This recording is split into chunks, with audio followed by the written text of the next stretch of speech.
నమస్కారం అండి. ఈరోజు మెంతికూరతో పప్పు వండుతున్నాను. కందిపప్పు వేసి.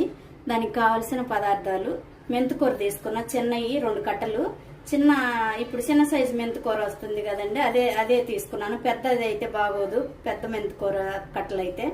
ఒక పెద్ద ఉల్లిపాయ తీసుకున్నాను, 3 టమాటాలు తీసుకున్నా, ఒక 10 పచ్చిమిరపకాయలు తీసుకున్నా, ఒక టీ గ్లాసు కందిపప్పు తీసుకున్నా. ముందే కడిగి ఉంచాను. ఇప్పుడు అవి కట్ చేసి కుక్కర్ పొయ్యి మీద పెడతానండి. టమాటా కట్ చేస్తున్నానండి. ఒక చిన్న 3 టమాటాలు తీసుకున్నాను.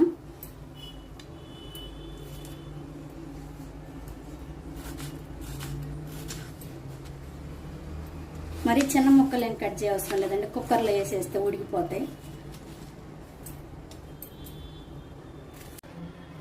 ముందుగా కట్ చేసి ఉంచుకున్న టమాటా వేస్తున్నానండి. ఒకటి పెద్దది ఉల్లిపాయ, ఉల్లిపాయ కూడా పెద్ద ముక్కలు ఎక్కువ వేసాను. పచ్చిమిరపకాయలు కట్ చేయలేదు. చిన్నపిల్లలు ఉన్న వాళ్ళు కట్ చేయకుండా ఇలా వేసుకుంటే, అవసరం లేకపోతే బయటికి తీసేసి తాలింపు వేసేటప్పుడు మెదుపుకొని వేసుకోవచ్చు. నేను పచ్చిమిరపకాయలు కట్ చేయను ఎప్పుడు, అంటే మా పిల్లలు పెద్ద పిల్లలు వెళ్ళండి, అందుకని నేను కట్ చేయను.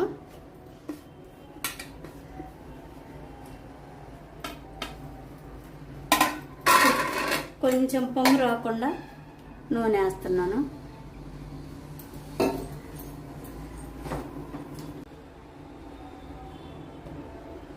కొంచెం పసుపు వేస్తున్నా, చిటికెడు. ఇప్పుడు పొయ్యి మీద పెట్టేసుకుందాం. ఒక 4 విజిలీలు వచ్చేంత వరకు పొయ్యి మీద పెట్టేసుకుందాం. ఎప్పుడు నేను స్టీల్ కుక్కరే వాడతానండి. ఈ తెల్లది వాడొద్దు అంటున్నారు కదా, వాడట్లేదు, మానేసాము. స్టీల్ కుక్కర్ చిన్న రిపేర్ వచ్చిందని మళ్ళీ ఈ కుక్కర్లో పెట్టాను. ముందే విజిల్ పెట్టకూడదండి. ఒక 2 నిమిషాలు ఉన్న తర్వాత, వేడైన తర్వాత విజిల్ పెట్టుకోవాలి.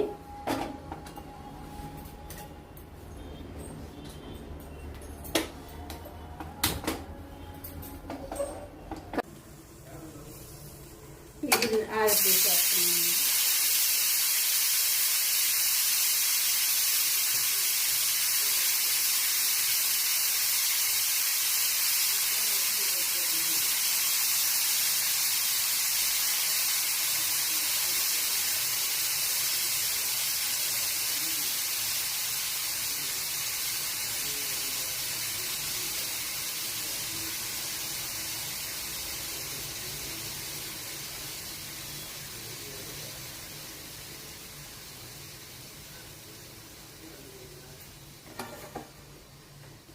ఆవిరంతా పోయింది.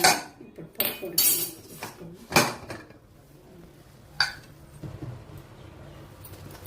పప్పు అంతా మెత్తగా ఉడికిందండి 4 విజిలీలకి.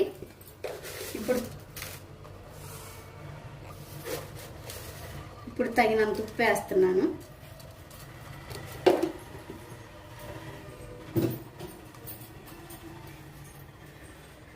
పచ్చిమిరపకాయలు నేను తీయలేదండి. చిన్నపిల్లలు ఉన్న వాళ్ళు తీసేసి మెరుపుకొని తాలింపు వేసుకోవచ్చు.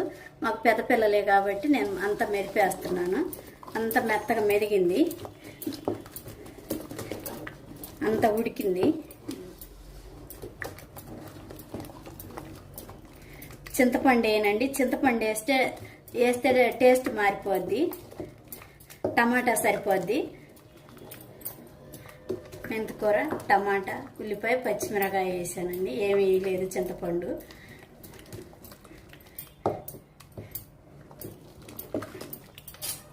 పచ్చిమిరకాయలు అలా నలిగేలాగా మెరుపుకోవద్దండి. ఇలా ఉంటేనే బాగుంటుంది మిరపకాయలు.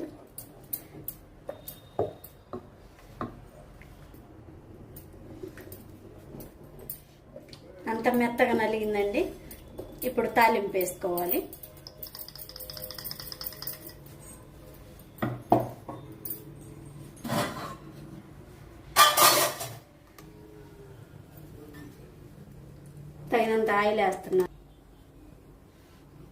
తగినంత ఆయిల్ వేస్తున్నానండి. పప్పు కొంచెమే కాబట్టి కొంచెం ఆయిల్ వేస్తున్నాను.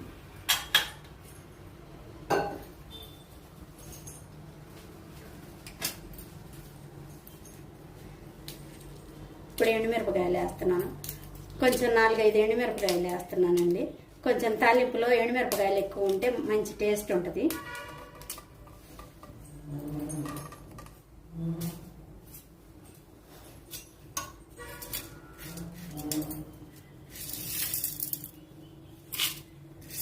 చిన్న స్పూన్తో 3 స్పూన్లు తాలింపు గింజలు వేస్తున్నానండి. జీలకర్ర, ఆవాలు, పచ్చెనపప్పు, మినపప్పు అన్నీ కలిపి ఉంచుకున్నాయి తాలింపు గింజలు.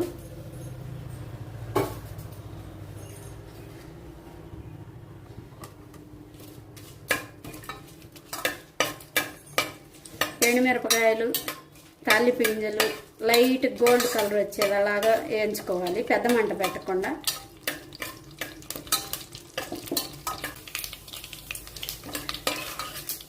అంత గోల్డ్ కలర్ వచ్చేటట్టు వేగిందండి. ఇప్పుడు కొంచెం జీలకర్ర వేసుకోవాలి. కొంచెం పప్పు తాలింపుకు కొంచెం జీలకర్ర ఎక్కువ వేసుకోవాలి. పప్పు మంచి ఫ్లేవర్ వస్తుంది జీలకర్ర కొద్దిగా ఎక్కువ వేసుకుంటే. ముందుగా కడిగి ఉంచుకున్న కరివేపాకు వేస్తున్నాను.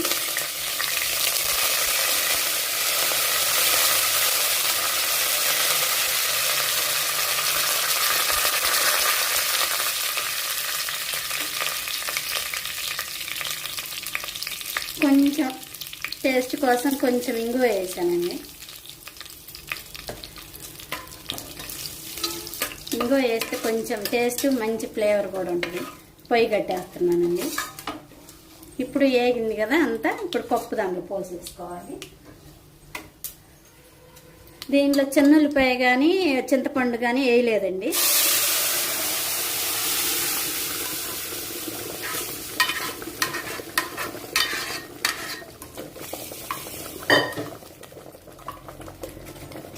పొయ్యి కట్టేసానండి. చిన్నుల్లిపాయ చింతపండు వేస్తే టేస్ట్ మారిపోద్ది. ఈ మెంతికూర వేసి చేసేటప్పుడు ఇలానే చేసుకోవాలి, బాగుంటుంది ఇలా చేస్తే. మీరు కూడా ఒకసారి ట్రై చేయండి. ఇలా చిన్న కట్టలతో చిన్న ఆకులు ఉన్న కొత్తిమీర మెంతికూర తీసుకొని మీరు కూడా ఒకసారి ఇలా చేయండి, ట్రై చేయండి. టేస్ట్ ఎలా ఉందో చెప్పండి కామెంట్ సెక్షన్లో. లైక్ చేయండి, షేర్ చేయండి.